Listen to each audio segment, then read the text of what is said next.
Hello and welcome to Goofy Foot Garage. My name is Dave. This next to me is my 1951 Ford F1 I have nicknamed Fiona. If my voice sounds familiar, it's because I used to be on a channel called DJ's Machine Shed. I haven't posted on there in a while. I'm actually going to discontinue that channel because it's attached to a personal email, and for some reason YouTube has some kind of protocol where once you start up a channel and email, you cannot remove that email. So I decided just to start a new channel. So this is Goofy Foot Garage. The reason why I'm calling it Goofy Foot Garage is I'm a southpaw. I grew up in Minnesota. I did a lot of snowboarding, and when they snowboard with the back foot on your left, they call it Goofy Foot. So I've always been attached to that name. I like the way it sounds. I'm using it for my garage. So here we are. Anyhow, this is my introduction video. They're starting up this channel, and what I'll be doing is mainly working on my F1.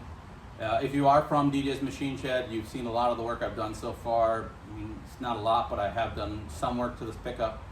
It's hard to see, but this F1 is sitting on a Ford Explorer chassis and firewall floor pan. So what I'm using is a 2000 Ford Explorer Eddie Bauer edition. It's got a 5.0 V8 automatic transmission. Fully loaded. It's got air conditioning, power windows, power doors, power brakes.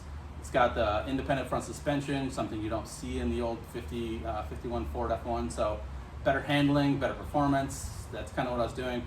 I kind of got the idea from a guy called Nathan from Nathan's Garage. He did similar project with I believe it was a 53 F250, and he put that on a Mountaineer chassis. Pretty much the same thing as an Explorer.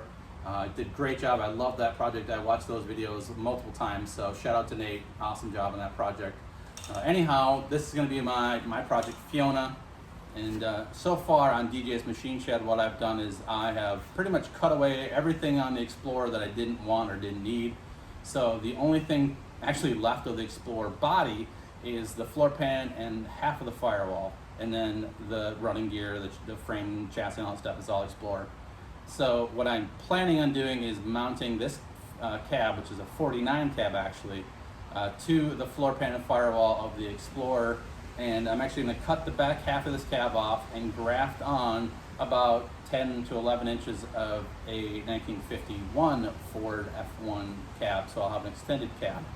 I've already shortened the bed by 11 inches, and I've cut off the frame horns on the Explorer to get the front end to fit lower. The last thing I think I was doing on DJ's Machine Shed was I was trying to get the cab and the fenders to line up on the Explorer chassis. The problem is the Ford F1 has a wheelbase of 114 inches. The Ford Explorer has a wheelbase of 111.6 or something around there. So I got a 2-inch shorter wheelbase on the Ford F1 that I got to deal with. So the wheels are actually going to be in a little bit closer to the inner fenders, which, you know, it's not going to look horrible. It's only 2 inches, 1 inch on each side. Should be good. So that's what I'm planning on doing. Unfortunately, I haven't touched this project in probably about a year. It's been kind of a crazy time. You know, obviously COVID hit around 2020. Had a little bit of free time because I was working from home. I could work on this project, did little things here and there. 2019, 2021, 2022, things started loosening up. We started getting less restrictions. We were still able to do things. So my free time got used up doing other things, other projects. So this kind of got pushed off on the wayside, hasn't been touched for a long time. In the process, I've also been collecting parts and other things for it. So I definitely had ambition and goals to get back to it, just haven't had the time. Now it's Memorial Day weekend 2022. I took the whole week off after Memorial Day to work on that. So my goal here today is to get this F1 cab mounted onto the floor pan and firewall of the Explorer that's left on this thing. And once I do that, then I'm going to be able to pull that all off, because I live in Minnesota. There's a lot of rust on vehicles down here. This is a 2000 Ford Explorer to start with, so yeah, definitely had a lot of rust to go with. I cut off, like I said, a lot of the body, but still some of the floor pan that's left that I needed to keep has rust on it, like where the body mounts to the frame are. That's a lot of rust, so I got to clean that up. And I want this to be a nice daily driver. I want this to be a beautiful truck, not a show truck, but I want it to be a daily driver where it runs good, handles good, sounds good, is very reliable, and the performance is there. So I want this to be a nice truck. So I want to get rid of as much rust as I can so it doesn't rust out on me within a year or two. So that's where I'm at. The last thing, at least I did, was to get this thing centered. I'm actually going to scrap that idea. I'm going to pull this all off the Explorer chassis and start again, because it's been, like I said, about a year. I don't really remember what I've done or why I did it. Well, for one thing, I actually put a tube support frame under the rocker panel in the doors, and then I tied it together across the back of the chassis, or back of the cab, to each side. I wanted to tie the cab together because there's no floor in this cab, so it's very loose, very flexible, and I wanted to help hold it together straight and square. I'm not liking that idea right now. I kind of did a half-ass job, and I'm not proud of myself for it. So I want to take the cab off, redo that, re-square the whole cab, make sure everything's good before I continue to try to mount this cab to the floor pan and the firewall of the Explorer. So that's my goal today. Again, pulling off the whole front end. I'm going to take all that off. And the great thing about the F1s is you can actually keep the front end, the front fenders, the upper grille, lower grille, balance, all that together in one piece and pull it off. Not easy by yourself, but it makes pulling the front end off and on a lot easier. I did buy new inner fenders for this project. I think I showed that in a couple of my other videos. I had to cut a lot of the inner fender out because obviously the F1 didn't have coil suspension or independent front suspension.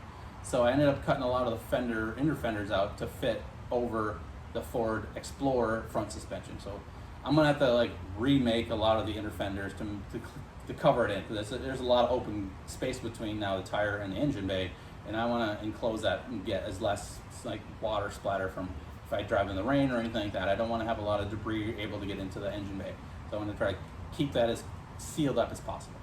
And so that's where we're at. I also do want to clean my garage up. It's kind of hard to see. My garage is kind of a mess. I have tools everywhere. I have the welder back here. I have sheet metal back there, jack stands, and all that stuff over here. I want to clean it up, organize it, because a clean garage is a happy garage. When I can find the tools that I need, make my job a lot easier. If my tools are spread all over my toolbox, which you can't see behind the pickup truck, which they are, it makes it very difficult for me to find the tool, and I spend more time looking for the tool than actually using the tool. Very frustrating. So that's what I'm gonna do. Clean this thing up, pull the front end off on it. Hopefully I might bolt the front end together, keep it together. I do have new upper and lower balance for this truck. I have new running boards for the truck. Other new parts here and there. Got some other parts for it. So yeah, that's where we're at. And again, welcome to my channel. This is the introduction to Goofy Foot Garage. I really appreciate it. And if you did come over from DJ's Machine Shed, thank you for continuing to follow me. I really appreciate it. And hopefully the next time you see the next video, I will be having this all off the Explorer chassis, and I'll be working on something else.